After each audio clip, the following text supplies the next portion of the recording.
Hello and welcome to another Small Bites. All month long, we have been talking about therapy because May is Mental Health Awareness Month. And in this video, we're going to talk about what you actually do in therapy. Sometimes it can be this big mystery and you don't know what's going to happen. It feels really scary to walk into that. So we're going to try to demystify it a little bit so you know what therapy looks like and feels like.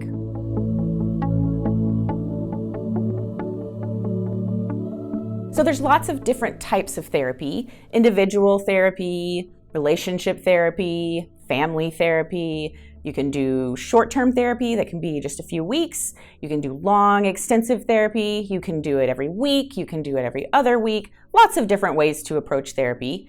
I'm going to talk today about what therapy is like in an individual session when you're one-on-one with your therapist.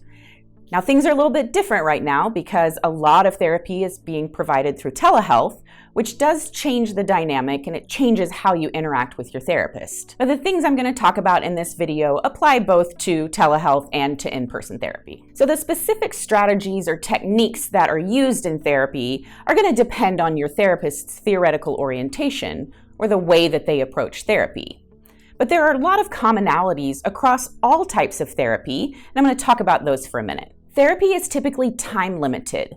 Most therapy sessions are about 45 to 50 minutes, and you don't often go over that time. Sometimes you might go a few minutes over or leave a few minutes early, but generally you're going to meet for about 50 minutes. And that's because research has shown that that's about the length of time that your brain can actively engage in the work of therapy before it starts to become fatigued or before you start to become confused or things kind of get too messy.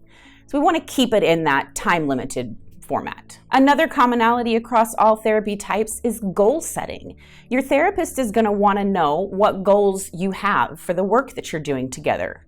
Now, if you don't know what your goals are, if you're going to therapy and you're like, I don't know, my life isn't that great, I want my life to be better.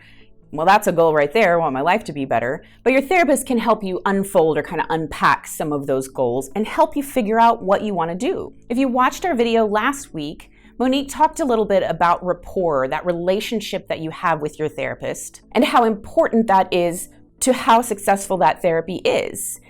If your therapist gets you, if your therapist, you can speak freely and you feel comfortable, you're going to get a lot farther than if you feel like you have to be guarded or you feel kind of stiff or you feel like it's just not clicking between you. That relationship is what you have to have in order to do that more vulnerable work. So the first 3 or 4 or 5 sessions that you work with a therapist, they're going to be focused on getting to know you, understanding you, unfolding your story. Because we have these time limits, right? 50 minutes, you can't tell your whole story in 50 minutes. So it's going to take some time with your therapist to get to know each other, to unfold the information, to dig a little bit deeper. And through that process, you build that relationship or that rapport with your therapist. If you find that that's not happening, that you're not feeling that click, probably you need to find a different therapist. Next week's video is about how to break up with your therapist, so that is always an option. So you've heard of music therapy, and you've heard of occupational therapy, and you've heard of physical therapy. This kind of therapy we're talking about is talk therapy. That idea of talking with somebody or working with somebody verbally to process your experiences and your emotions. So you're going to talk in therapy. You're going to talk about things that are kind of superficial and don't matter that much. You're going to talk about things that are really important and matter a whole lot, but you're going to talk about things. But often I find that people don't realize that you're also going to be quiet, that there will be times in your therapy that you will be silent and your therapist will be silent, intentionally and strategically, not awkward silences. But in order to let yourself absorb ideas or figure out what's going on, your therapist is going to help you slow down so that they can elicit that information from you. So there may be quiet. Some therapy sessions are very difficult. Sometimes you go to session and you talk about really hard things, and maybe you cry, and maybe you have a headache afterwards, and maybe you feel like shit for a few days. And sometimes you go to therapy and it feels really good and it feels really uplifting and inspiring and motivating. And you need both of those things. If therapy only ever feels good, you're not doing the hard work. If therapy only ever feels bad, that's not good. You gotta focus on good stuff too, and you have to have good experiences in therapy as well. It's not uncommon in my work to have a session that's really difficult, and then for the next session to be a little lighter and a little bit easier as we kind of process how that difficult session went. Some people choose to do their therapy work between sessions also. So sometimes you'll work with a therapist and you'll say, before I see you next week, I'm gonna work on these specific things. Or maybe you just are chewing on the ideas and you leave therapy and you're thinking about things and you're making connections and you're figuring stuff out based on what you talked about. Sometimes you do that work between session. Other times, all you can do is go to therapy and then go back to your life and not think about it, and then go to therapy and then go back to your life and not think about it. That's okay too.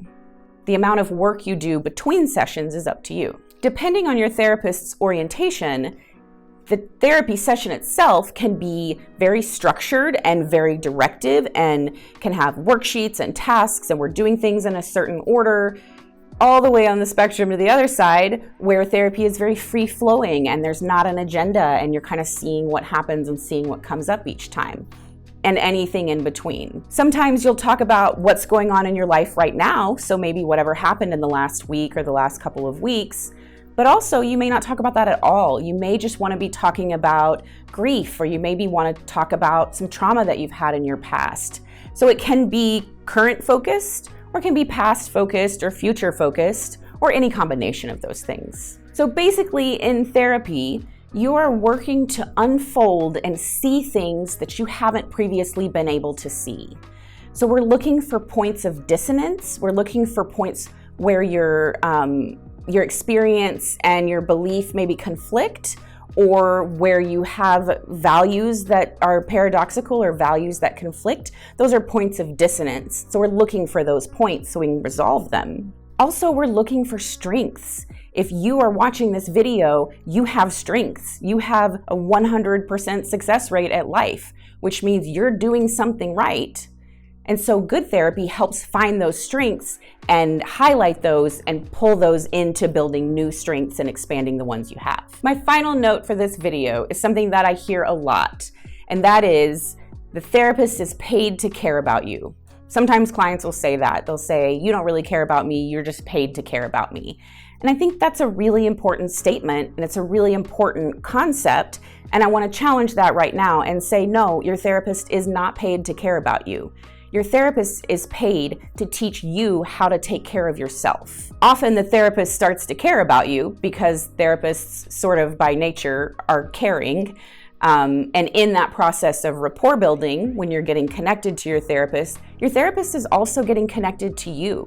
Your therapist is impacted by you as well. So again, they're not paid to care about you, but often therapists care about you. And if you don't feel cared for, get a new therapist. On that note, come back next week for breaking up with your therapist, which I think is a really important topic that people don't really talk about. So my question for you today is, how do you know when therapy is going right? How do you know if you've been in therapy that it's a fit or that it's going well for you? What kinds of things happen in your therapy sessions that feel good, that feel like it's helping you towards your goals? So find us on social media, on the website, thegraciousmind.com. We'll see you next week at Small Bites.